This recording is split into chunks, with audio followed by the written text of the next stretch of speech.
This is an iHeart podcast. Guaranteed human.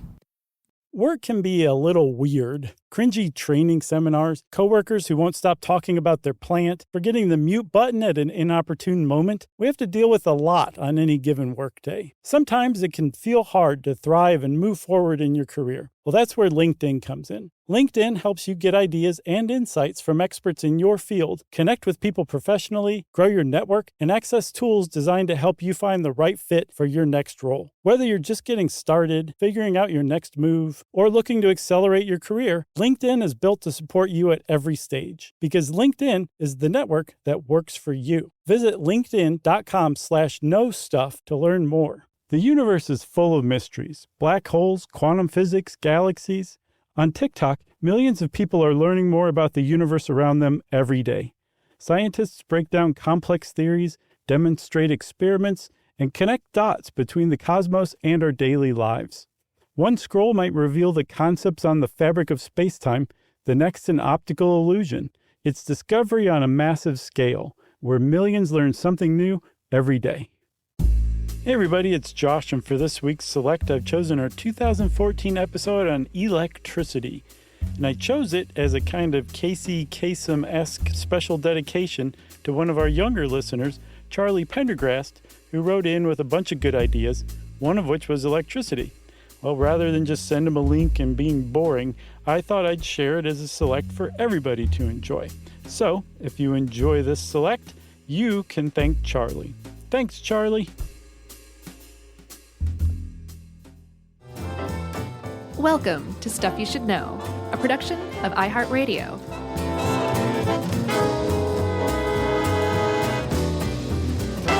Hey, and welcome to the podcast. I'm Josh Clark. There's Charles W. Chuck Bryant. Jerry's over there.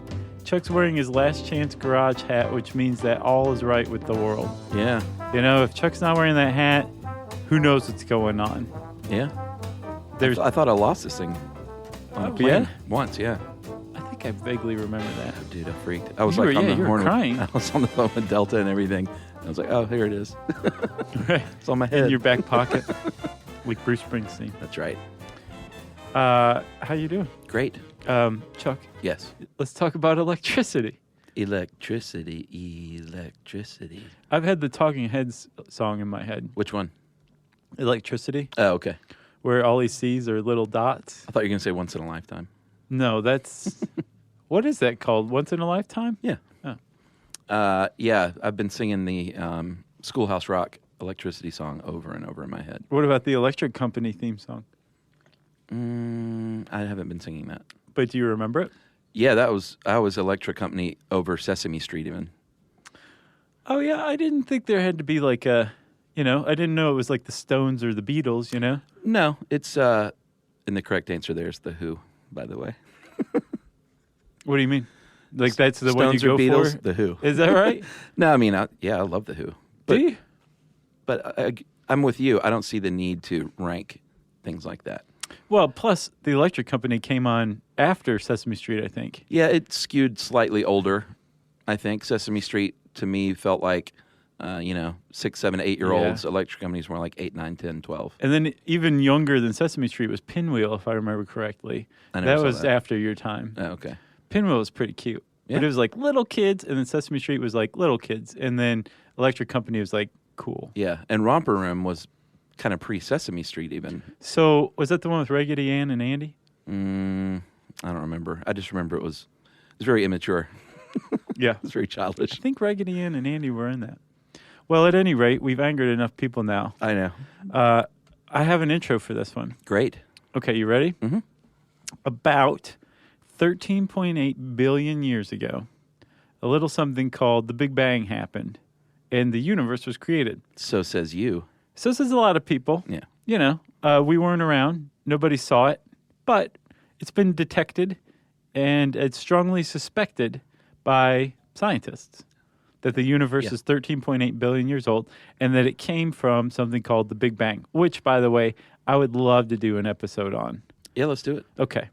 And under the auspices of the Big Bang Theory, not the TV show, but the actual theory, at that moment, all of the energy in the entire universe was created right then. Boom. Bam. Ever since that point, Bang. that energy no more energy has been created, and none of that energy has been destroyed. But it changes states, it changes shapes. It can be locked up in different places. Yeah. It can be transferred from one place to another via some natural ways, like convection, conduction, radiation. Yeah. And like I said, it can be stored in stuff. Like it can be stored in your body, right?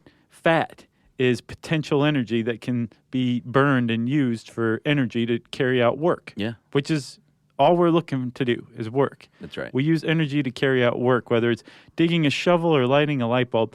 That's what energy does. It produces work, right? Yeah. Okay. We've figured out along the way that we don't have to wait around for radiation or convection or conduction to do its thing to provide energy, because we'd have a lot of waiting to do. Yes. We wouldn't be in the computer age right now if it weren't for something called electricity, Yes. which is basically how humans have figured out how to harness converting energy from one type of another and then transmitting it a very long distance. Yeah. Because electricity isn't a primary energy source like the sun or solar radiation or nuclear energy or even the flow of water, kinetic energy. No, it's created. Yeah, it's a secondary energy source. It's a carrier. That's right. So electricity carries energy from one point to another. And if you understand that, you understand the very basis of what we're going to talk about today. Yeah. Like, we've figured out how to generate electricity to carry energy to produce work down the line. That's right. That's my intro. Which is usually mechanical energy is what's produced Right. by a machine. Yeah, so think about this. Like, if you capture mechanical energy like water spinning a turbine, which we'll talk about, Yeah. in Niagara Falls, that's not going to do anything to light your light bulb 200 miles away. No, not by itself. No, unless you connect the two. You send the work produced, the energy captured in Niagara Falls down to your light bulb. And that's what we do using electricity. That's right. Yeah, it's pretty simple. Actually, it seems complicated, but it's not. No. Just electrons moving around. Yeah, let's talk about electrons, man. Let's talk about the atom.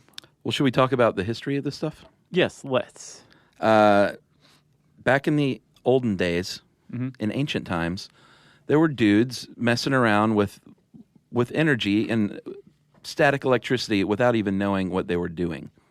Right. They didn't understand it, but Right. that doesn't mean that they weren't playing around with it.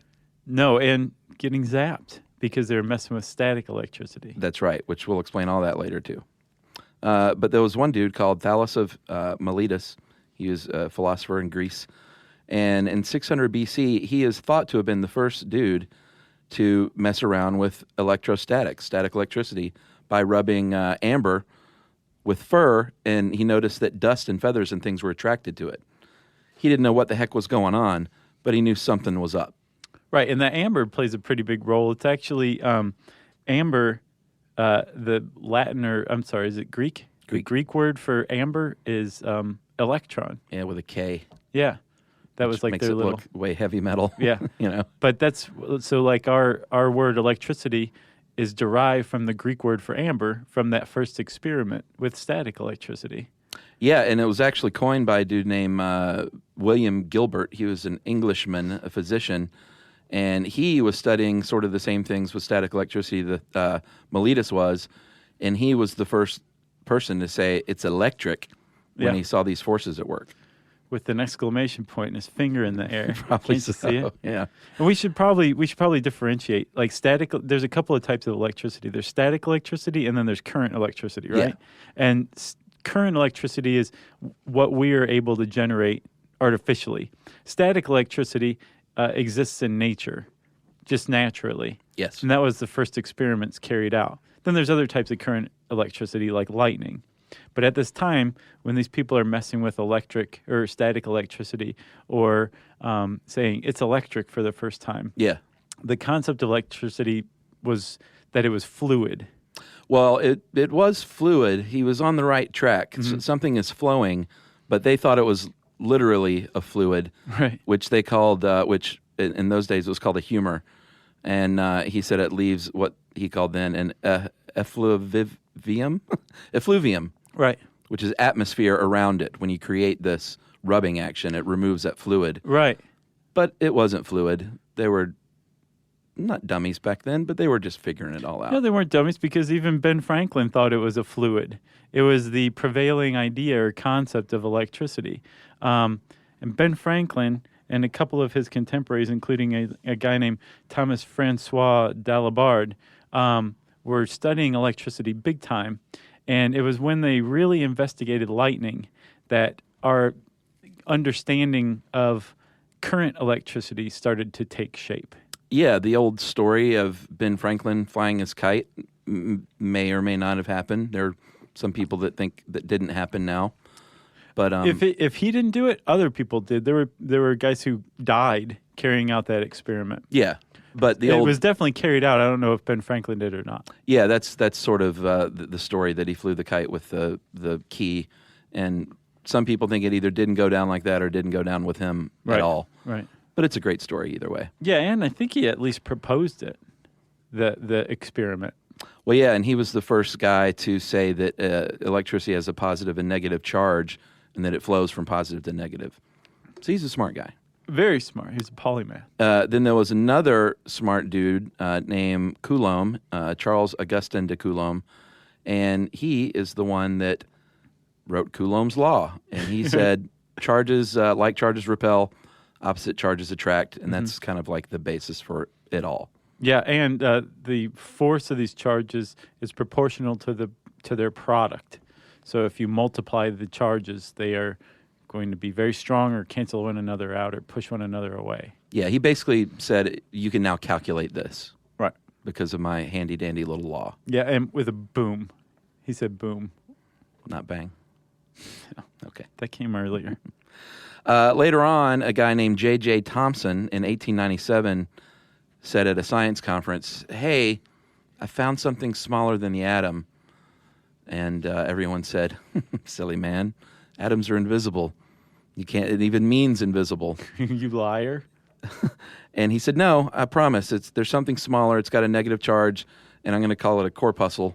No, he didn't. Yeah, it's Latin for small bodies. And then I don't know who later said, "Let's change it to electron." Yeah, that sounds way cooler. But the discovery of the electron was basically the birth of what we know as electricity today. Yeah. The understanding of the electron is what it's all about. And what'd you say, like 1897? Yes. So before that time, I guess he didn't understand the electron, but he understood electricity. A guy named Michael Faraday was working on the case. Stud. Yeah, basically everybody's like, Ben Franklin, electricity, hand in hand. Really, it's Michael Faraday, who's British, who really came to lay the foundation for electrifying the world. He created the first dynamo, which was a generator, which we'll talk about. He First electric motor. Yeah. Yeah. He got electricity and he explained it to other people very well. Can you even fathom how smart these people were?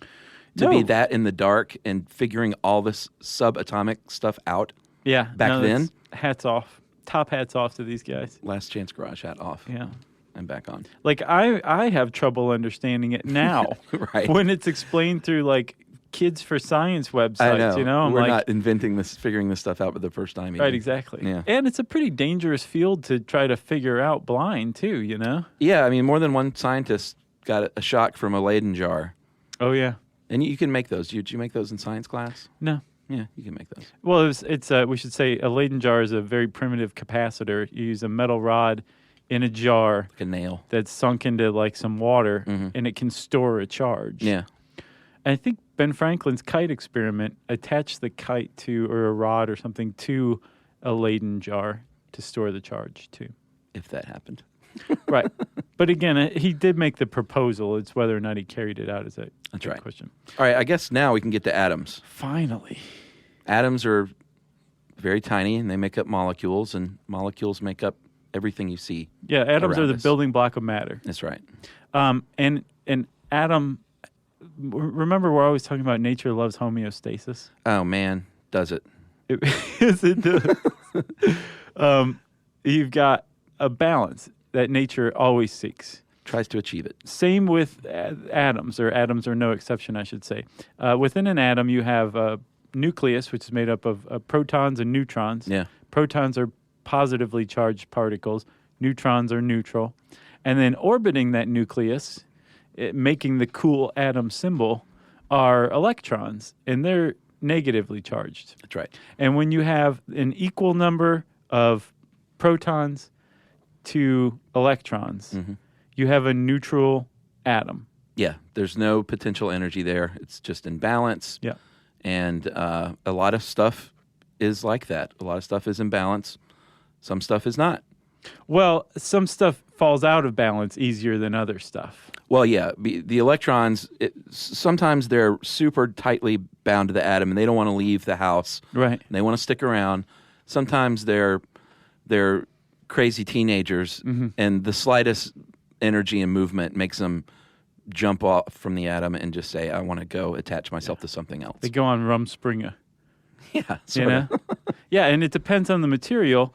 And those types of material that have either tightly connected or loosely connected atoms either end up conducting electricity very well or don't conduct electricity very well. So they act as either electrical conductors or electrical insulators. Yeah, like if you pick up a stick off the ground, its electrons like staying close to home, so it's not going to conduct electricity.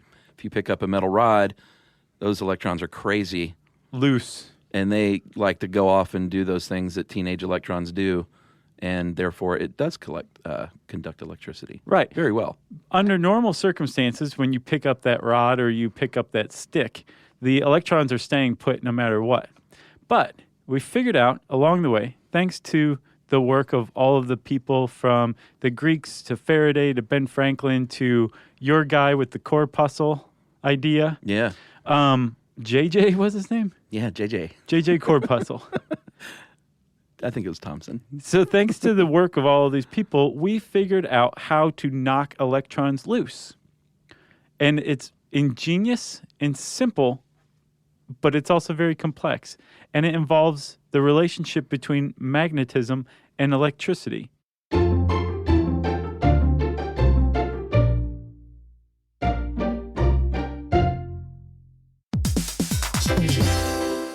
Hey everybody, we're here to talk to you about Wayfair, who believes that spaces should be functional, they should be comfortable, they should be well designed, and they can be well designed by you with their help. Your updated space should feel more comfortable, inviting, and practical for everyday use. And we're talking about outdoor seating. We're talking about grills. We're talking about major appliances. If you need storage solutions, Wayfair can help you out. Patio lighting, rugs, decor. It is your one-stop shop for home. Yeah, I mean, it's getting nice out, so it's time to think about living outdoors for the next few months. And Wayfair knows that outdoor furniture, it's heavy, it's intimidating to assemble. So Wayfair has stepped in and said, we're going to handle the hard part so you don't have to. That's right. You can shop Wayfair Verified, your shortcut to the good stuff. And that means their team of product specialists are going to vet everything by hand using a 10-point inspection, testing things like, quality materials, functionality, and features, and even how long it takes to build that piece of furniture. And the overall experience save time, reduce hassle, and improved convenience. Patio season is here, and these deals won't last. So head to wayfair.com right now to get your outdoor space ready for way less. That's WAYFAIR.com. Wayfair, every style, every home. In business, there's no room for guesswork. Every shipment matters. Every deadline counts. When you're trying to keep operations running smoothly, the last thing you need is uncertainty. That's right. That's why reliability is at the core of USPS Ground Advantage. From the moment your package is first scanned in, it moves through a secure, nationwide network, aiding in a timely and accurate delivery. You get near real-time tracking so you can keep up with your shipments. And with affordable upfront pricing, there are no hidden fees or surprise surcharges to throw off your cost sheets. That's right, and that all adds up to predictable deliveries that you can depend on. Because knowing your logistics are handled lets you focus on everything else, your customers, your team, and the future that you're building. Just visit USPS.com/Ground Advantage to start shipping with confidence. USPS Ground Advantage.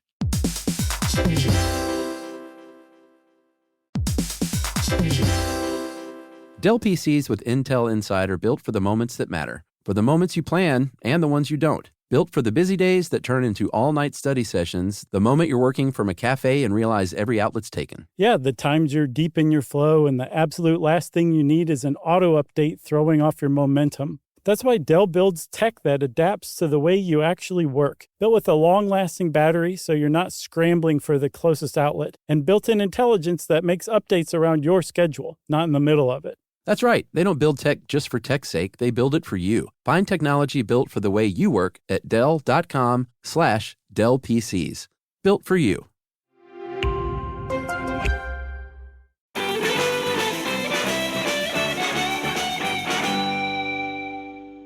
So, Chuck, Yes. we're talking about knocking electrons loose, which is ultimately the basis of producing electricity.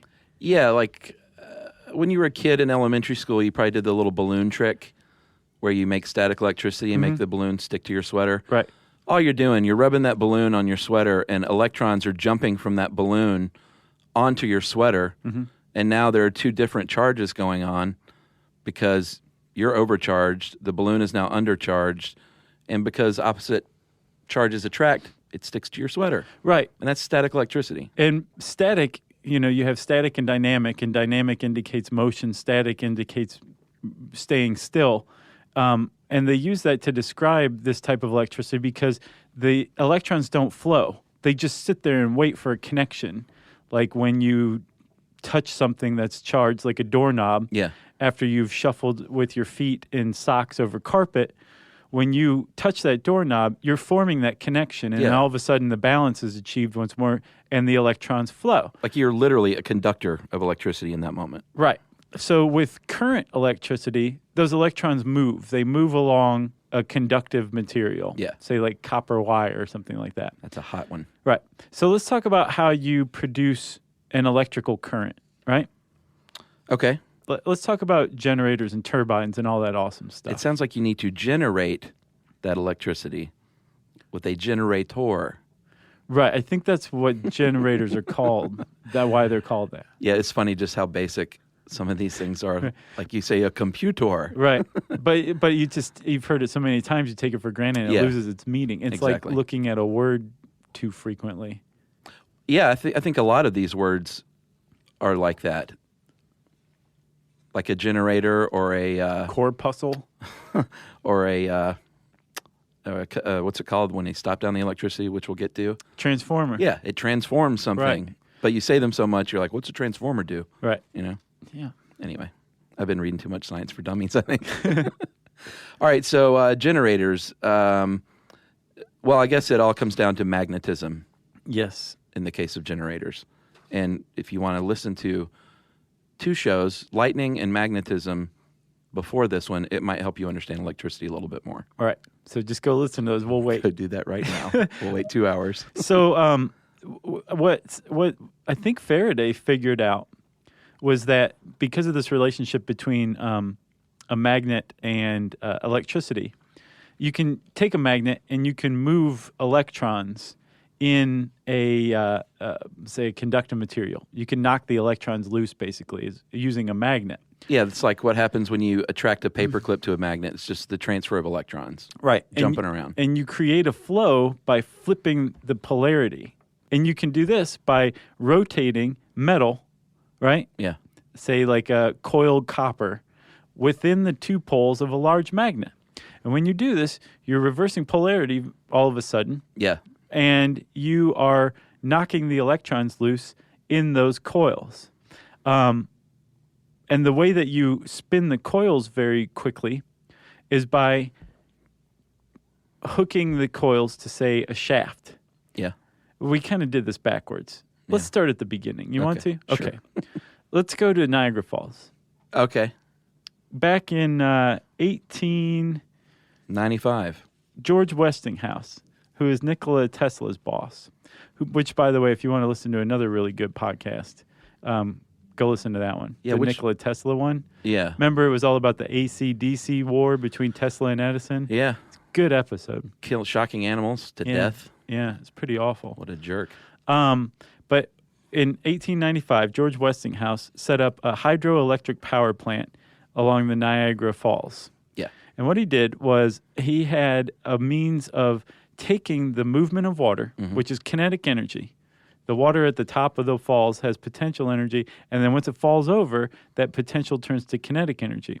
Well, Westinghouse set up a turbine to catch this movement of water, right, which is actual energy, and have that movement spin a turbine, a propeller, or a fan. Yeah, it's the same concept as an old grist mill, Right. Except it's not creating energy; it's just moving the stones that grind the wheat or corn. Right, the grist mill is. Yeah. In this case, it's capturing that energy. Yeah. Or it's transferring it, we should say, by converting that kinetic energy from the water into mechanical energy, spinning the turbine. The Yes. turbine is connected to that shaft I was talking about where we suddenly changed course. And at the end of that shaft, which is now spinning thanks to the turbine, thanks to the movement of the water, is some coiled copper.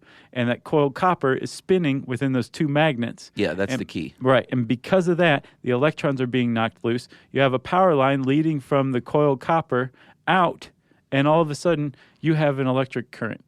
Yeah, and if you've ever been to the Hoover Dam or something, you don't have to have a waterfall or a river to make this thing work.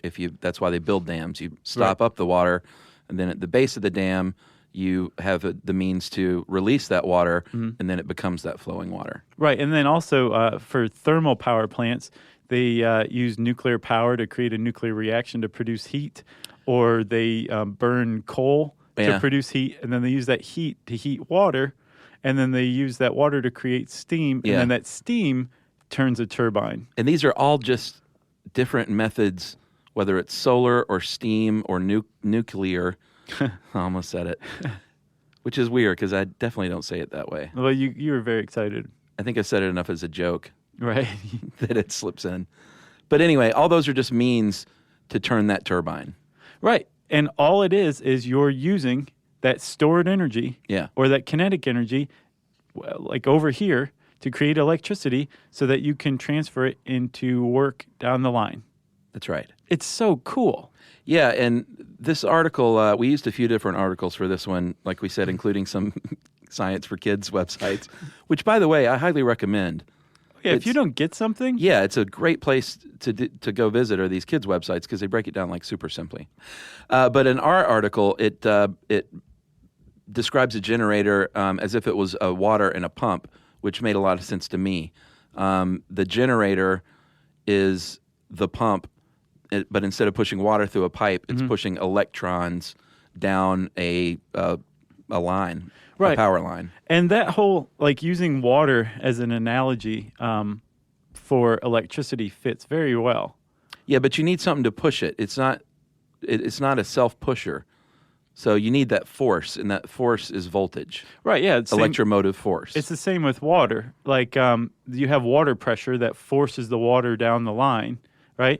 And with electricity, you have a force that moves electricity, and it's voltage, like you said, measured in volts. Yeah. And the electrical current is measured in amps. And the amps represent the total number of electrons flowing through any one point of a circuit at every second. And That's there's a lot of them. And if you have voltage and you add that to current, which is amps, you get power, which is watts. Right. And I think it's multiplied by it. Oh, really? Yeah, it is. Okay. I wasn't even thinking of it as a math formula. But it is. It is a math formula. And the reason why it's a math formula is because they're related. Like you can flip-flop them. You can adjust them. And that's the whole basis of industrial power transmission, which we'll get to later. Yeah. And I know it sounds a little confusing with volts, amps, and watts, but they are all different. Like if you said, that guy was shocked and he had 120 volts coursing through his body. That's not true at all, because the volt is the force. The amps, right. He's got amps coursing through his body. Yeah, but you'd be a huge geek to point that out to someone. If someone said that. And a good rule of thumb is the higher the volts, the more dangerous the shock. Yeah, which is why in America most outlets and homes are 120 volts. Where if you touch it, you're going to feel it, but it's probably not going to kill you. Yeah, in the United States, it's 120, but it's different in other countries. Right, which is why like a European appliance can't be plugged into an American appliance because Got to get those adapters. Yep. So you were talking about current, which is the number of electrons flowing through a circuit. You have the volts, which is the force or pressure that's pushing them down the line. And then you have those two multiplied by one another to create watts, which is power. Yeah. You also, there's another factor to electrical currents. Yeah. And that is resistance. Oh, yeah, we didn't talk about that. We acted like it was all either an insulator or a conductor, but you can be a resistor. Well, I mean, everything has a certain level of resistance. Yeah, but if you're an official resistor, that means current moves. It just doesn't move like as fast as it might in metal. Right. Or not at all, as in wood. Yeah. Or glass is another good resistor or insulator. Yeah. And so is rubber. Yes. But even something as like conductive as copper wire has a certain amount of resistance. And again, that water flowing analogy comes into place. Like if you pump like some water really, really hard, try to get a lot of water through a very small pipe, it's still not going to come out very high or very fast because you're trying to force too much water through that little pipe. Right. So in the exact same way, a thin wire where you're trying to push a lot of amps through and a lot of volts through, it's going to resist. And when you have resistance in an electrical circuit, you have you lose some of those electrons that are flowing in the form of heat, which is produced by electrons bumping up against other atoms that aren't sharing their electrons, and that's the result of friction. Yeah. And resistance is measured in ohms. Right. OHM. Should we talk about circuits? Yeah. Are we there? I think so. So all this is well and good. That's, you can supply power, and we'll talk about this more in detail too, to homes from a power plant. Mm-hmm. But you can also have a little battery supplying that electrical energy to a iPhone, let's say. Right. And in that case, you need something called a circuit, which is basically just a closed loop that allows the electrons to travel. And in most electronics, it's like you said, like copper wire maybe. Mm-hmm. And it travels from, there's a switch that turns it on and off, which is why a circuit is called a circuit breaker. Like if you break that circuit by turning the switch off, or if the wire like snaps or something, it's going to, no more electrons are going to be flowing. Right, because the reason they're not going to be flowing any longer is because the positive pole and the negative pole from that circuit are no longer connected. That's right. Another way to look at voltage is that it is the difference between electrons on one side and electrons on another side of a circuit. And remember, we talked about nature always wanting balance. Yeah. Electrons flow from negative to positive, right? That's right. And as they flow, the reason they're flowing, the whole reason they're moving at all is because there are not as many electrons on the positive side as there are on the negative side. Yeah. So they want to leave the negative side to go achieve balance on the positive side and ultimately make whatever circuit it's traveling neutral.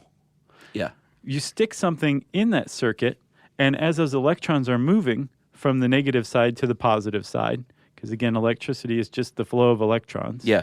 You can convert that movement into productive work. Yeah, mechanical energy. Right, and anything you attach onto a circuit to exploit that flow of electrons for work is called a load. Yeah, it could be a light bulb or, whatever. Whatever mechanical energy you're trying to create is your load. Right, and there's all sorts of things you can do by attaching a load to a circuit, like a light bulb. A light bulb basically uses that electricity flow to flow into a resistant filament, very thin wire, that purposely resists that flow of electricity, generating heat and in turn heating up to produce light. That's how a light bulb works. Yeah. You can also recharge batteries, which go in and force electrons back into the negative position so that the battery's recharged and those electrons are ready to flow again once you connect the circuit. Yeah. There's also appliances that use resistors to produce heat, like a hairdryer or a toaster. There's all sorts of stuff you can do to connect into the circuit, but it's all the same, whether it's a battery or a toaster or a whole house, if you want to look at it that way. You're plugging a load onto an electrical circuit and exploiting the flow of electrons. Yeah, and I kind of misspoke a minute ago when I said it's creating the mechanical energy. You need a motor to actually do that. So if you have an electric drill, that's great that you have electrons flowing, but it's not going to turn anything unless you have that motor. And an electric motor is basically just a cylinder stuffed with magnets around the edge. And if you've ever used an electric drill and you fire it up, when you look and see in the vents, you can actually see sparks. It's pretty cool. It's very cool. It's like those little guns you used to get at the circus when you were a kid. Yeah. God, I love those. So it's packed with those magnets around the edge, and in the middle you've got your core, which is, like an iron wire, and it's wrapped around, the copper's wrapped around the edges. So electricity flows to that core, creates magnetism, and then that pushes against the outer cylinder and makes that motor spin around, and then that's where you get your mechanical energy. Right, and an electric motor is probably the best example of how you're converting energy from one form to another, and then reconverting it. Because an electric motor is basically a generator in reverse. Yeah. And so you use that mechanical energy, the spinning of the turbine down the line, and convert it in your electric drill back into mechanical energy to spin the drill. Yeah. And in between is that flow of electrons that's causing the whole thing, or that's carrying that energy from point A to point B.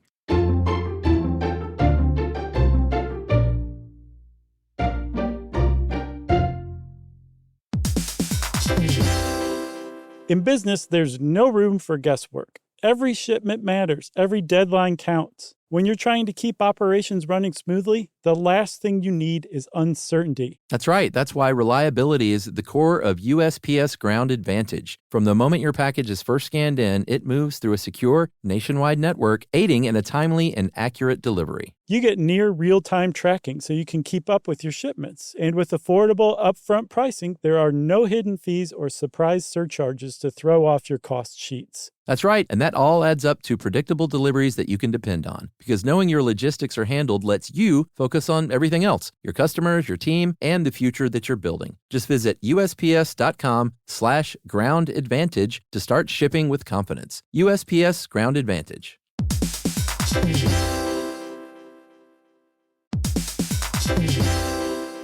Dell PCs with Intel Inside are built for the moments that matter, for the moments you plan and the ones you don't. Built for the busy days that turn into all-night study sessions, the moment you're working from a cafe and realize every outlet's taken. Yeah, the times you're deep in your flow and the absolute last thing you need is an auto update throwing off your momentum. That's why Dell builds tech that adapts to the way you actually work. Built with a long-lasting battery so you're not scrambling for the closest outlet, and built-in intelligence that makes updates around your schedule, not in the middle of it. That's right. They don't build tech just for tech's sake. They build it for you. Find technology built for the way you work at Dell.com/Dell PCs. Built for you. Our listeners love puzzles, paradoxes, and hidden patterns almost as much as we do. On TikTok, those fascinations come to life. People are breaking down physics, exploring geology, and explaining why the world works the way it does. You'll see impressive experiments, explanations that finally make sense, and connections you didn't expect. It's like having a lab, a lecture hall, and science museum in your pocket. TikTok is where wonder is shared, where curiosity turns into discovery, and where millions learn something new every day.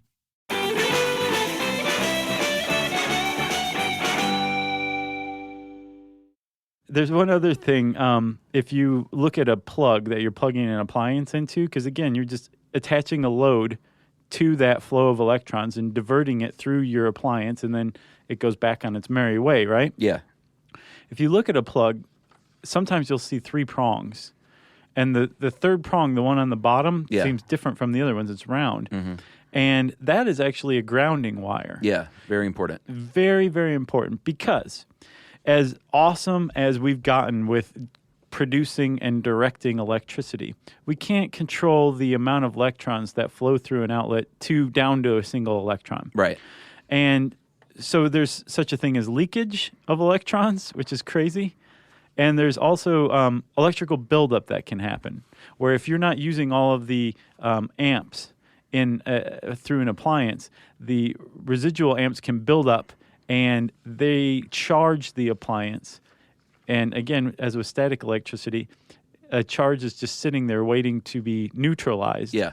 Sometimes through you, which can make it very dangerous. Yeah. To prevent this, they connect the appliance through either that third prong in a plug or through an actual grounding wire to a copper wire that's driven into the ground. Yeah.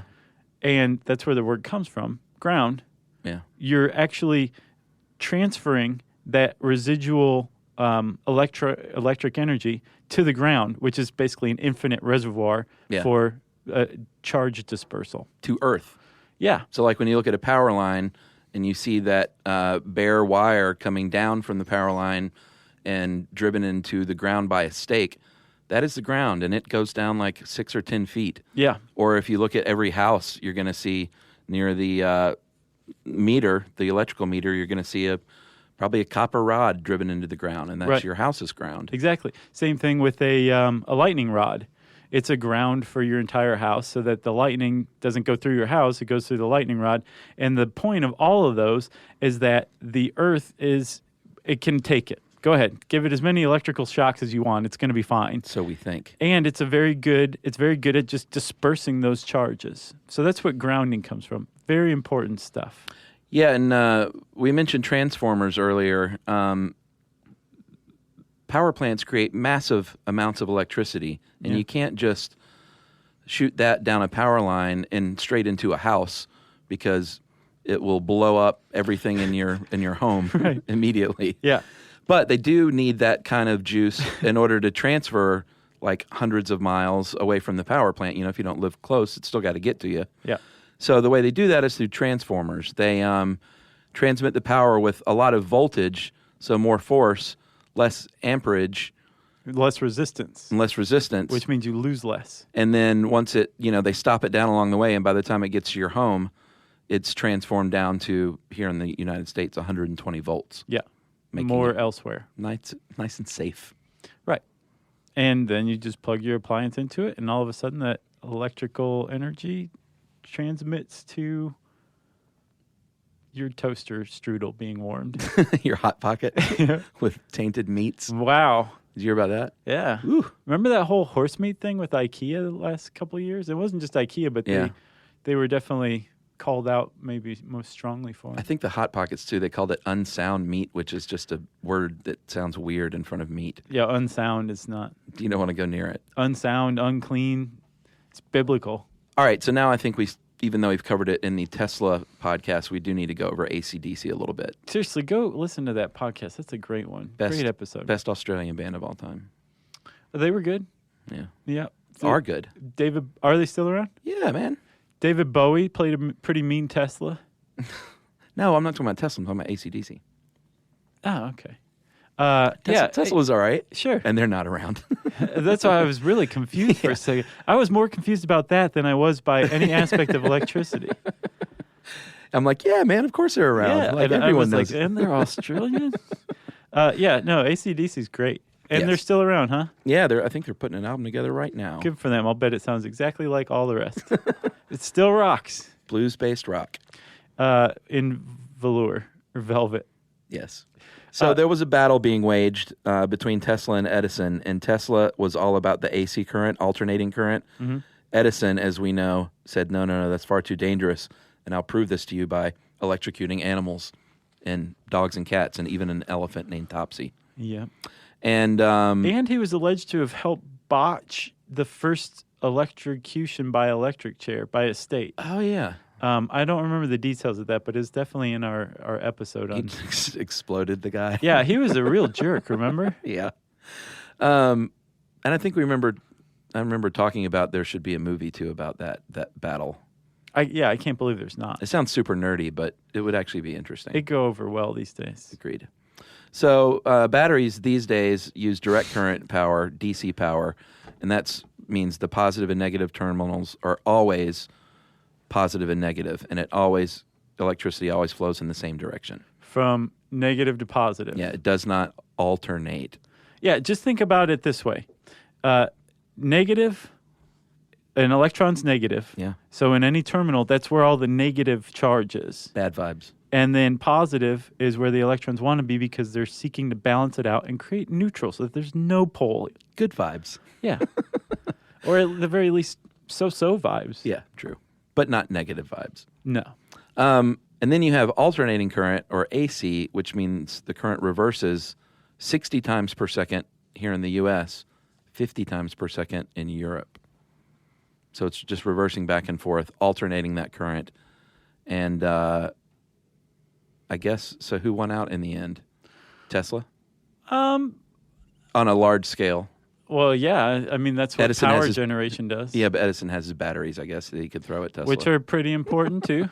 But, yeah, I think we kind of came out in the same way on that episode. Yeah, like, we're like Tesla won. They both kind of won. Yeah. But Tesla was the cooler dude. Although Tesla died penniless in New York in the 1940s. Oh, yeah? And Edison died a rich fat guy. He died of consumption and gout. That was Ben Franklin. I guess we can finish with if you get your power bill and you're amazed and you wonder how they calculate this stuff, it's pretty easy. Like we said, here in the U.S., we deliver electricity into your home at 120 volts. So you got to remember that 1, 2. It's important. Our article uses a space heater as an example, which I think is pretty good. You plug in that space heater. Let's say it's the only thing going in your house, which is not realistic, but go with me. You plug in the space heater, and it comes out to 10 amps. So you multiply that 10 times 120, because that's your voltage, and you have got 1,200 watts of heat.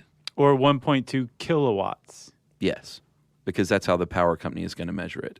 Right. Because they deal in big chunks. And if you leave that heater on for an hour, you've just used 1.2 kilowatt hours, which is how you're billed. Yeah, and if they charge you a dime per kilowatt hour, it's going to cost you 12 cents an hour to run that space heater. Right. Pretty simple. Yep. And neat. And that's why when you go to buy an appliance, you should look at that little tag that says how many kilowatt hours you're going to be burning. That's right. The lower the better. So electricity, huh? You got anything else? No, don't play around with it. No, don't. Yes, always wear rubber-soled shoes. Because rubber is an insulator. It is. And why? Because it hangs on to its electrons. That's right. The atoms that make up rubber. It's just that simple. If you want to know more about electricity, you can type that word in the search bar at howstuffworks.com. You can also go on all sorts of kids' science sites and find out more about it, too. And since I said search bar, it's time for listener mail. I'm going to call this rare birthday shout-out. Hey, guys, my name is Pearl, and I just wanted to tell you how much a fan I am of your show. I was introduced to the podcast by my best friend, Molly. We've been best friends for 12 years, and many of our conversations begin by commenting on the podcast. For example, we could not stop laughing at your 1920s voice toward the end of the Underground Tunnels episode. We laughed over and over. That is a good voice. I think she's talking about this one, see? That one, yeah. Electricity, Tesla, Edison, killing animals. All right, that was for you, Molly and Pearl. Whenever we're in the car together, we find a podcast of yours to listen to so we can enjoy it together. I was wondering if you could help her out. Molly's 26th birthday is April 9th. And I think it would be a totally awesome birthday gift if you would send her a shout-out during listener mail. I would be forever in your debt. Thanks for doing the podcast. I'm a middle school teacher who always listens during my prep periods. And so happy birthday, Molly. Happy 26th. This should be close. Yeah, happy birthday. To April 9th. That was very nice of us, Chuck. And thank you, Pearl Webb in Chicago. And your friendship means a lot to us. Yeah. You know? Your friendship with one another. Yeah, and then conversely through us all together in their car. Nice. Yeah. Well, if you want to get some sort of shout out, sometimes Chuck deigns too. He's very nice. You can send us an email to stuffpodcast@iheartradio.com. Stuff You Should Know is a production of iHeartRadio. For more podcasts from iHeartRadio, visit the iHeartRadio app, Apple Podcasts, or wherever you listen to your favorite shows.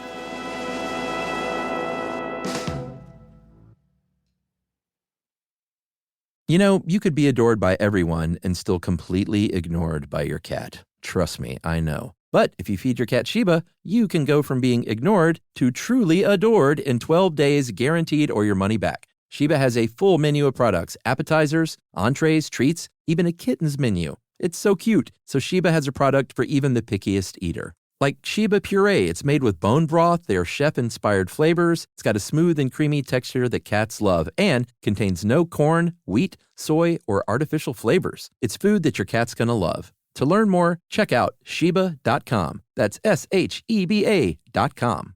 Introducing the all-new Mazda CX-5, featuring more connection, Hey Google, where's the nearest Pilates class?